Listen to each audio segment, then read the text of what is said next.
IVM.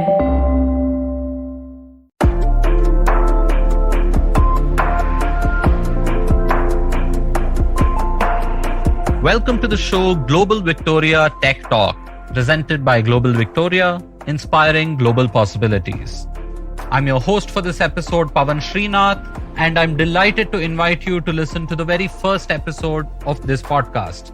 Global Victoria Tech Talks is where we showcase compelling tech stories coming out of Melbourne in Victoria, Australia. And so I'm really excited to talk to Joe Egan from Melbourne, Australia, about the world of education technology and about how Victoria is becoming a global hub for EdTech. Joe Egan is the Executive Vice President for Global Affairs at Nelnet International. Joe, thank you so much for joining us. Pavan, thank you so much for inviting me here today. I'm excited to have a discussion with you. Joe, I want to dive right in. Online education has taken off in a variety of ways over the last decade or more. But a lot of this did start before the pandemic as well, right? I mean, we've seen a huge acceleration since the pandemic. But classroom and classroom education, I feel, has roughly stayed the same since we invented classroom education. So beyond what you see happening around you now, how do you see tech truly transforming and perhaps even disrupting the education space? Great question. And you're absolutely correct. When you think about how education is delivered, it hasn't changed in a century. You go to a classroom, it's a blackboard, you sit in a desk, there's a teacher up front. And previously, the technology that was introduced was really just to complement that learning. It could be a smart board or overhead projector.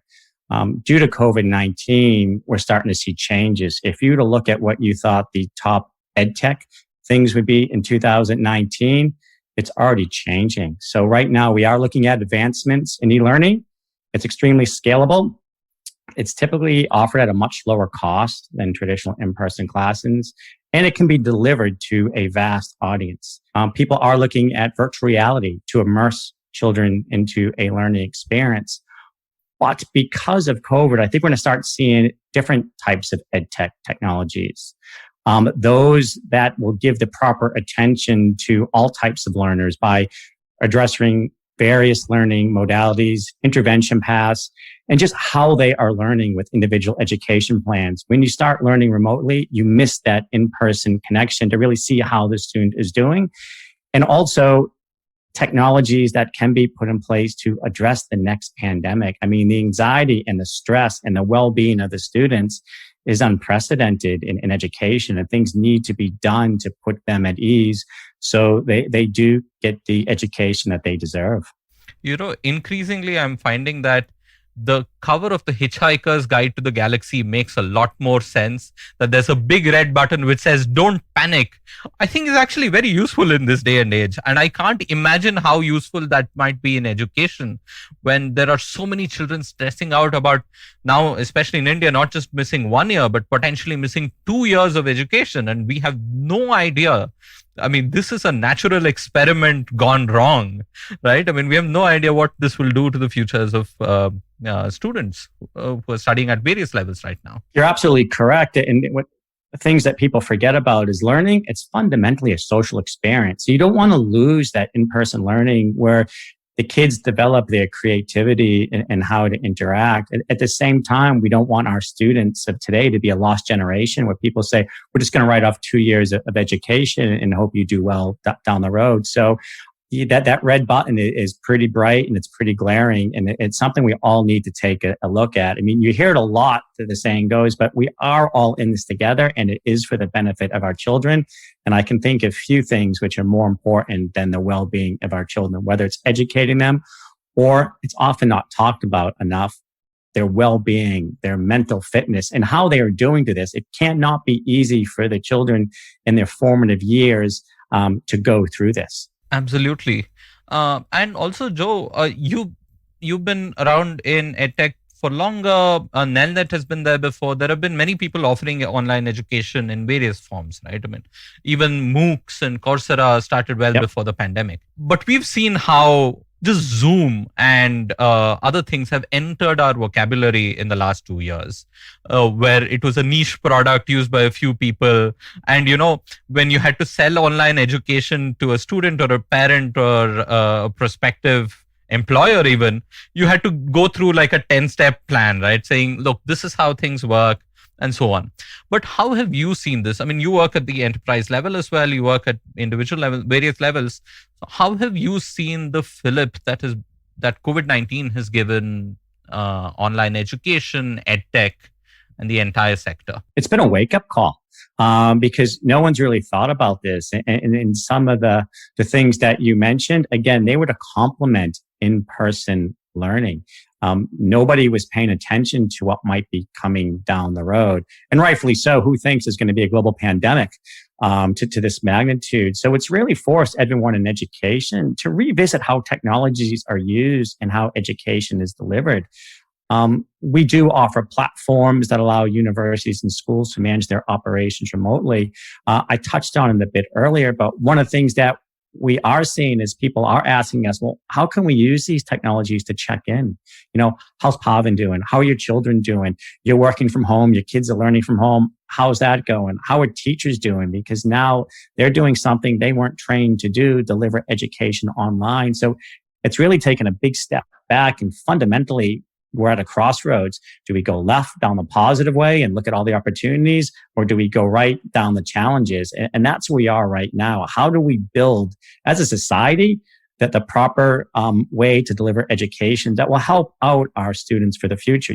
Here in Melbourne, we just came out of another 14-day lockdown, and some of the grades were forced to then go back home and learn. Well, that causes disruption too. They're just getting used to going back to school. Now they're coming back to home. Their parents are working from back to home.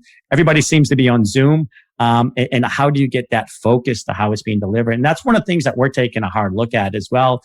How can our technologies be used? And it's not just EdTech. We're doing a lot of consulting with our customers to say, here's what we're seeing globally. Here's how you can use it. Let's sit down and have a discussion, because, they are good partners of ours. And one of the benefits of EdTech really is helping the schools, helping the families, helping the students. And so we've been taking those extra steps to sit down with them to say, how do we all, pivot together so you can deliver education? So, Joe, could you tell me a little bit about Nelnet and the kind of products and offerings that you had earlier, and how you've seen them evolve over these last 2 years, right? How these discussions have informed their evolution. What are you looking at, and what are you excited about more? Yeah.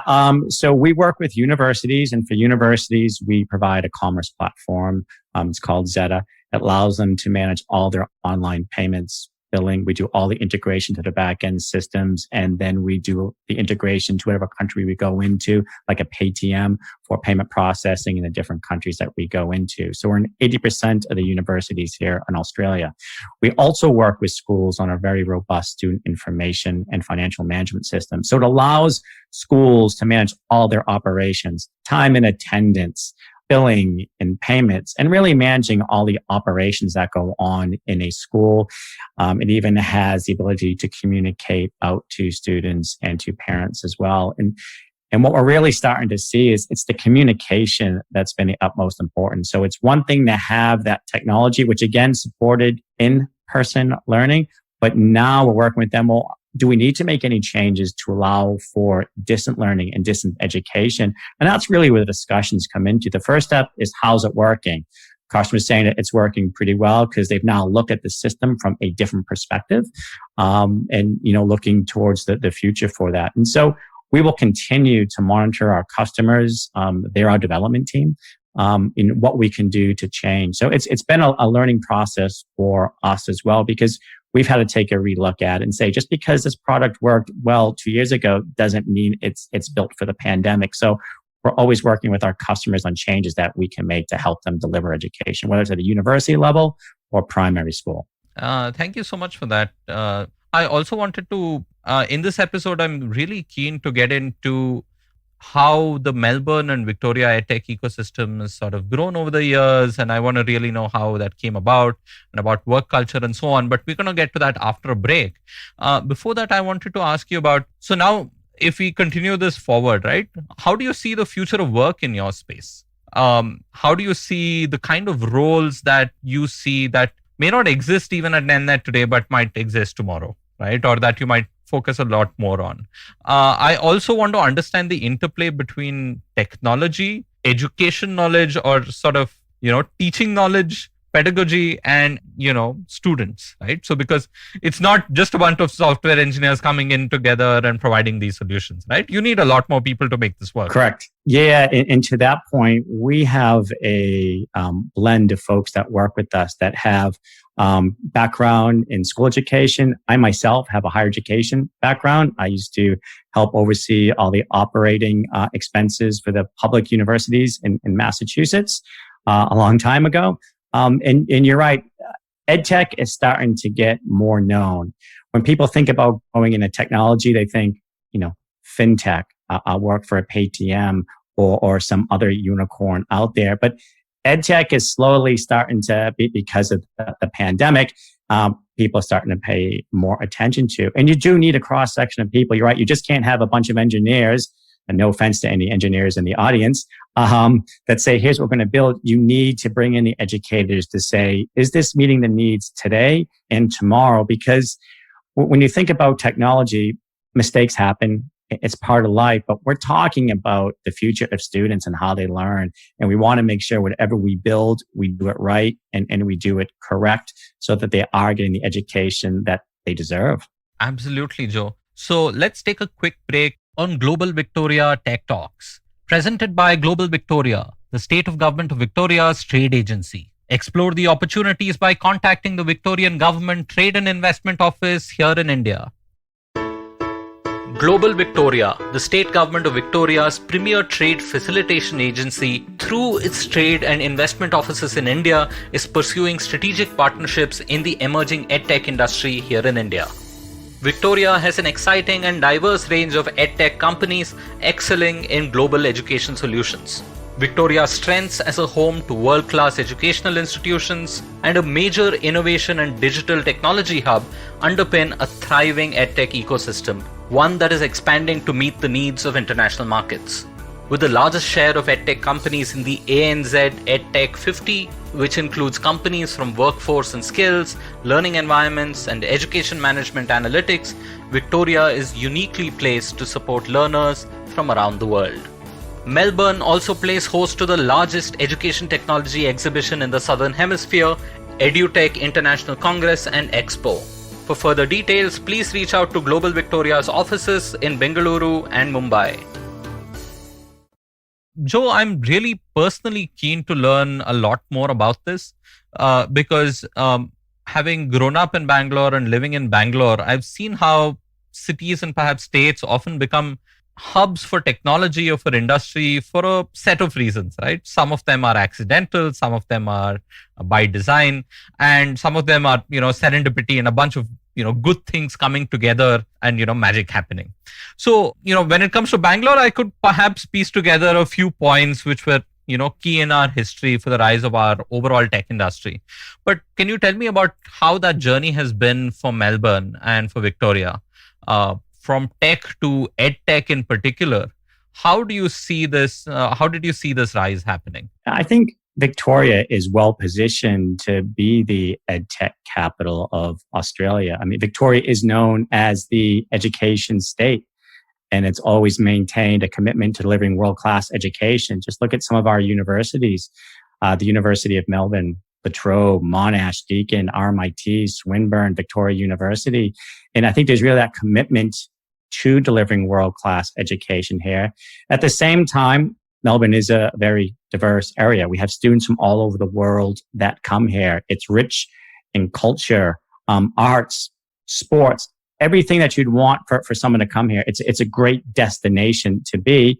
And it really has, in partnership with the government, really promoted EdTech. So there's over 350 EdTech companies here in Melbourne or the Victoria area, employing over 4,000 people, generating well over $600 million in revenue.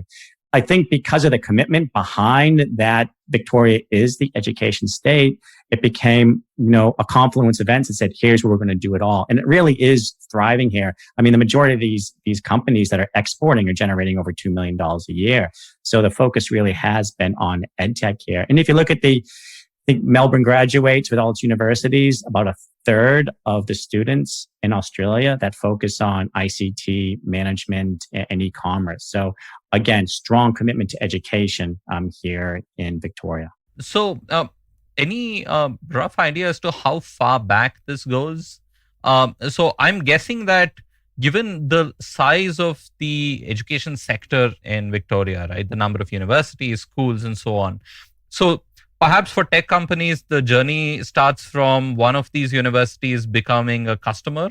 Is that how the ball gets rolling? Say you're building software in some vertical, and here you have a large university, which makes for a great client, right? I mean, these are not a small customer of any sort.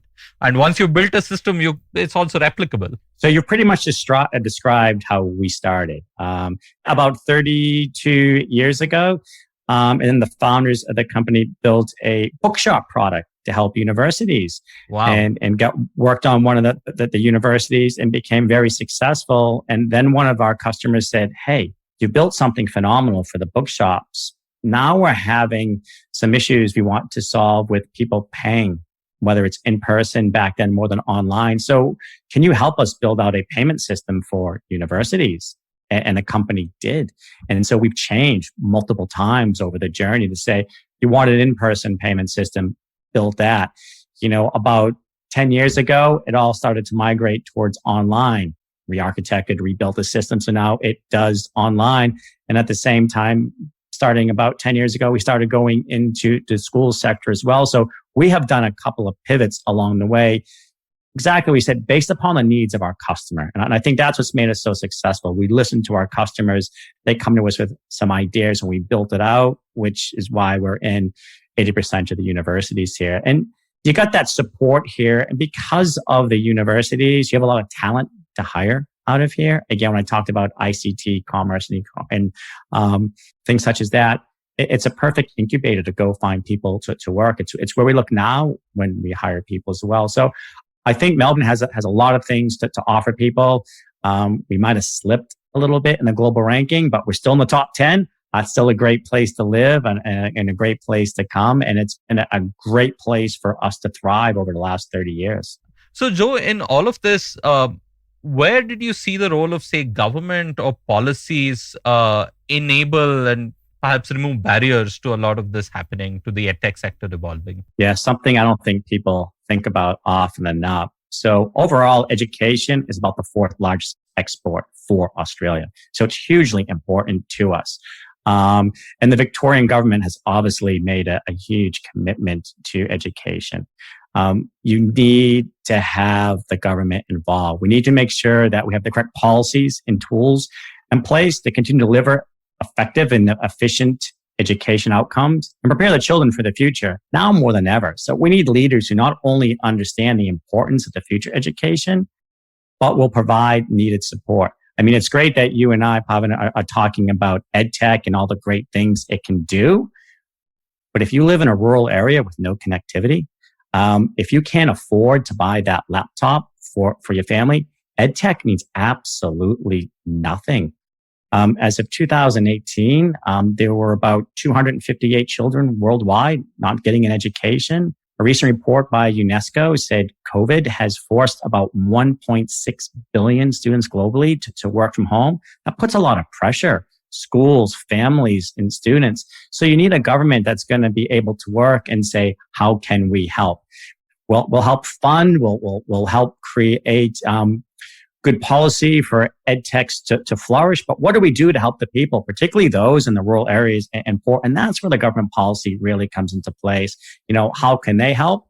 But also, how can the public sector work with the private sector, companies such as ours? We're all in this together. We all have a vested interest.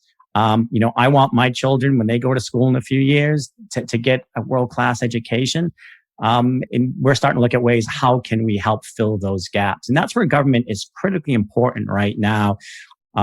Because we're in a new dynamic. No one ever thought they'd have to buy a laptop and, set cameras up and microphones to school from home. And those things aren't cheap no matter where you are in the world. And some people just can't do it. And you don't want people making, difficult types of choices. So to me, that's where government and their policies are hugely important, because there has to be a funding mechanism for those who are most in need. So basically, the enabling conditions largely come under the influence of government action then, right? So access. Without question. And once that entry barrier has been crossed, then perhaps private solutions, private schooling, various things can come in and play a positive role. And I think that's where public-private partnership comes in. How can we work together? Us in the private sector, we have a vested interest in making it work. But we also want to help. We want to be part of that discussion because we are talking about the future of our children and education. So how can we work with the public sector to make all this work? And what can be done to help deliver the tools needed to experience EdTech to those who are most in need? As I said before, we do not want to have a lost generation of students. We want to do everything that we can to help them. I was in a meeting the other day, and a person in there mentioned that education is a lifelong process to make us all better humans. I can think of no better way than to put it than that, So what can we all do together to help everybody out? We can build the best technology in the world. We need to have a funding mechanism to help people utilize that. Joe, I want to change tracks a little. And, nobody really needs to sell Melbourne or Victoria hard, right? I mean, it's attractive. I can think of enough friends and family who are now, living in Melbourne and enjoying, rich lives and careers, right? But can you tell us a bit about your experience? And you moved from the Boston area to Victoria and Melbourne, and also you working in technology broadly, and you also decided to focus more on EdTech while you had a bit of experience in that in the past. So please tell us a little more about that. Well, the first thing I can say, the winters in Melbourne is so much better than the winters in Boston. So that part itself was an easy sell to me. I had been here 9 times prior. Companies within the US had invested in a company over here. So I got the opportunity to come over and work with them and see everyone over here's passion for working in the EdTech space. And when the opportunity presented itself, I jumped to come over. I figured I'd work over here for 2 years and then head back to the Boston area. That was 8.5 years ago. We like to joke. I met my wife over here. We have 2 small children. I like to joke that I'm happily stuck here. It's an absolutely wonderful place to live. Again, the arts, the culture, great schools, great universities. Thoroughly enjoy it being here. And it also has a great work-life balance. Things are put in proper perspective over here. Everyone, you work hard, but you understand there has to be some balance in life, meaning spending time with your family, and having that type of environment. Thoroughly enjoy working over here. And you're right, I came from a big company in the US that was in the EdTech space. We're a small entity over here, about 40 people. And everyone is so passionate about working education. It really makes for a great work environment and just a great place to be. And this is something that I've seen in tech in general, and I have so many of my friends who work in various aspects of technologies with different companies. And while they're great jobs, they pay amazingly well. There are great opportunities for growth because you have companies that are growing and mushrooming all the time. Many people have told me that, when they start working in a tech space that is adjacent to something like education or some other field, then suddenly the whole thing feels a little more fulfilling because, especially if you're writing code all day, and you feel a little disconnected from what's happening in the real world. I mean, working in something like EdTech, I'm guessing, might be a more fulfilling experience for many people compared to other tech spheres, right? Because there might be other kinds of values that you might also get from it. Absolutely. Agree with you 100%. And having been in banking, having done education, policy, and finance, now being EdTech, there is something about it, right? Yes, we are building products that we're selling out there, but we are working in education. There's something fulfilling about it that, we're able to sit down with the school or university and work with them on implementing a system that's going to help them deliver better outcomes to the students. And so from that perspective, absolutely. There's a lot of opportunities in education that people often don't look about, whether it is on the tech side and everything that schools and universities do, that it does make it more fulfilling. And then the other benefit of it is I get to travel the world and experience new cultures and new places. Pre-COVID, I'm looking forward to at some point, traveling again. But sitting down with different educators around the world, it's a wonderful experience. And I agree. It feels to me more rewarding than some previous jobs I've had, because you feel like it's at the end of the day, you are trying to impart some good on society. And Joe, can you tell me a little more about your work culture in general, and about how you hire, and what do you really look for in people? Like, I can keep listing questions here because I'm also curious about, like at a company like Nelnet, what are the kind of profiles that you hire for, how engineers versus others? And so, yeah, please start and I'll keep throwing in questions. That's fine. It's a combination of what we look for. Obviously, we need people that can do the coding and develop the systems, right? But we actually have a director of culture. That's how important culture is to us. So we're hiring, we're looking more at the person. Yes, to have the skill set. What will you fit into the culture with us? Many of us have education backgrounds. Some don't. But we look for some commonalities, right? Are you looking to do some good? Are you looking to work in the education field? So it sounds a little bit cliche-ish, but the company I'm at was founded as a family company, right? And the more we've grown, and even, getting into another big company now, we try to keep that family environment. There's something to be said about it. And I think it's something that separates us. To our customers, they can call anybody in the company, and everyone will be responsive to them. So we look for people that will have, you've heard me say it a few times, have that passion for work in education, passion for working and us. So that's really what we look for. Are you passionate about coming in? And there's so many opportunities.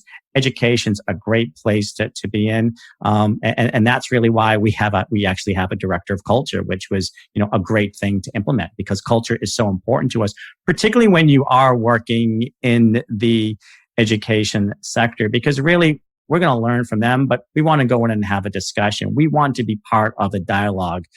Whatever country we go into, we want to have those discussions that say, how do we need to change our product? What do you do different in India that is in Indonesia and that is in Singapore or Australia that we need to implement and do it? And if you see things that need to be improved, how can we become part of that discussion and work as a team? So that's why culture is so important to us. And what about the kind of talent that you look for, Joe? If you can even be specific, because Bangalore also has a very deep tech industry with a lot of specialization, right? So I'm really keen to understand what is perhaps the hardest to find talent, and what kind of talent do you look for? A great question. We look for different types of talent depending upon the role. So we do look for developers, those with a skill set that can build what we need. We'll take people right out of university and even experienced people, but we want them to come into our culture because we think that is so important to us. A lot of our people come from university background. They come from the tech side of universities because, we work with so many, universities on the higher ed side. So they understand it from both sides. Same thing in our K through 12 sector. We have a lot of people that come from the K through 12 sector because they understand that segment. They understand what goes on in that. And again, it helps us better understand the needs of the universities and the needs of the schools. So it comes down to culture and then matching up the skill set to what we're looking for. And then does somebody have any education and background? And so we kind of look at it from a holistic perspective and see how they fit in. And I think it must be very interesting now with 350 companies in EdTech in Melbourne, right? I mean, this to me is when magic happens. And I've seen this in Bangalore as well, right? Because when you have that many companies working in sort of similar but different things, one, you will now have people in EdTech in Melbourne who have perhaps a decade plus experience in managing large EdTech projects, right? And I'm sure like you will know far more than me the value of a great sort of senior project manager who can handle a large project, right? And who can ensure that all the wheels turn in the right way and so on. So I've seen that depth really improve both here in Bangalore and I'm guessing there in Melbourne as well. And also about what kind of opportunities that opens up. Supposing the only EdTech option was one company in a city, right? And you're very passionate and you go work there. But if you want to move on, if you want to grow, if things don't work out, that's it, right? I mean, you need to leave the sector. Yep. But when you have such a good ecosystem, that's not at all true. You can keep rising and developing your profile in a sector and switch if ever you wish to. And that's where it makes it so much more comfortable for people to come and start working there, right? I would agree. And I think it validates what we all do to have 350 companies in here working for EdTech. We're all doing something right because we're all doing very well. It does increase the talent pool. But I think to all those companies, you do the same thing. We each want to make our places a great place to work. And if there is competition, what are we doing to keep our people? Yeah. Right. We allow our people upward mobility. We allow them, if you are in the K through 12 and you want to move to the higher ed side, that's perfectly fine, because when we have talented people, we don't want them going to one of the other, companies. We want them to stay with us and to grow them and to be leaders of our company in the future. So that's the benefit of having that many EdTech companies, that, you don't want to lose good people. At the same time, you do know that there are good people out there because there are so many, and we all run into each other, out there in a variety of different conferences and trade missions and things like that. Thank you so much for that, Joe. I've learned a lot more today about both EdTech and about the Victoria ecosystem than I had before we had this conversation. I want to sort of round up our conversation by sort of asking you, what excites you about working perhaps with Indian professionals or Indian companies or perhaps even customers? Can you tell us about perhaps how an initiative like Global Victoria might even make this possible for a company like Nelnet? Yeah, I'll start with the Global Victoria question first and get into India. I mean, we're fortunate to Global Victoria. If it wasn't for them, we wouldn't be having this discussion, because we probably would not be in India at this point in time during COVID. They provided us with support to do a market opportunity study. They also, in partnership with India Didactics Association, chose us as one of the 10 Victorian EdTech companies to do a pilot program with schools in India. So they helped bring us into India. What we have found in all the people that we've spoken to in schools and the private sector, and you've heard me say this multiple times, their passion for education is just unparalleled. Same thing, we're in a difficult situation. How do we get through? But the other thing that's been so nice is everybody has been so welcoming to us. And having that discussion, everyone just treats us like they've known us for 10, 20 years. And unfortunately, we've not been able to travel to India yet. As soon as it opens up, it's one of the first places I'm jumping on a plane and going to. But everybody has so been kind and gracious, willing to work with us, help us look at our product and make changes that are needed for India. It's just been absolutely phenomenal to work with them. And we know it's going to get better as soon as we can get in country, and we'll have an office in country and be able to take those measures. But it's been good fun. I guess that's the only way I can say it. And that's what I like about my job. My job is fun, engage in different cultures, engage in different countries, learn from them what they're doing. It's just good fun. And, I want to give you a little anecdote about, how I've seen tech companies across the world sort of work. And upstairs from a place where I was working in was a fellow who was born in Bangalore, studied in the United States, worked in a tech company there.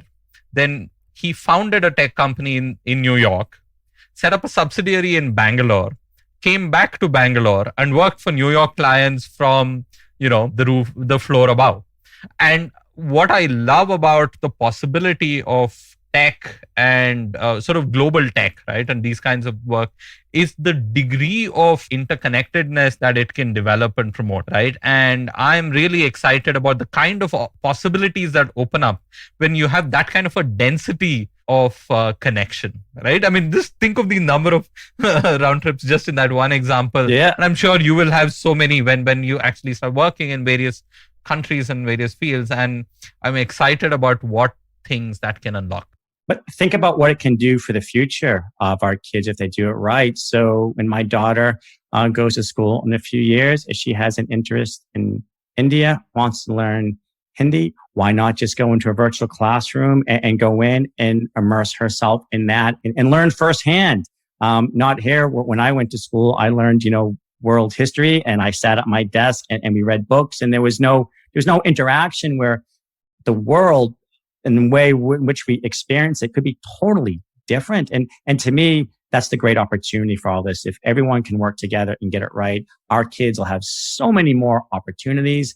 to thrive, to learn about different cultures, learn about the world, and I think be better positioned for their future. Absolutely. Joe, it was a pleasure talking to you. Thank you so much for joining us on this show. Thank you so much, Pavan, and to you and everyone listening. I hope you stay safe and healthy. This was the first episode of Global Victoria Tech Talks, presented by Global Victoria, inspiring global possibilities. Thank you so much for tuning in, and don't forget to subscribe to the show on the IVM Podcast app or wherever you get your podcasts from.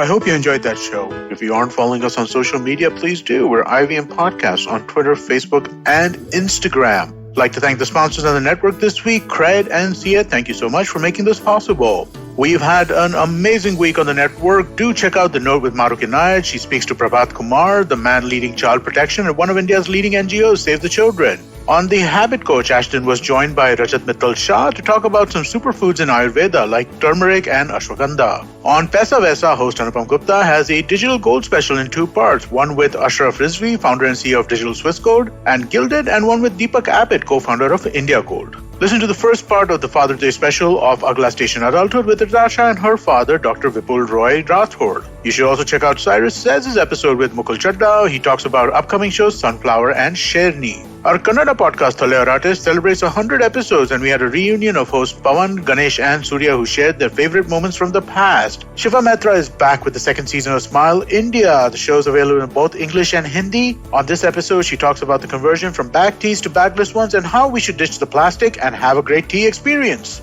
And with that, I hope to see you again next week.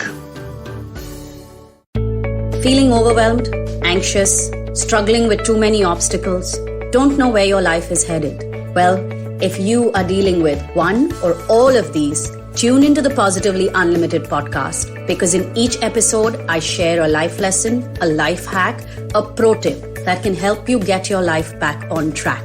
All episodes are available on the IBM website, IBM Podcast app, or wherever it is that you get your podcast from.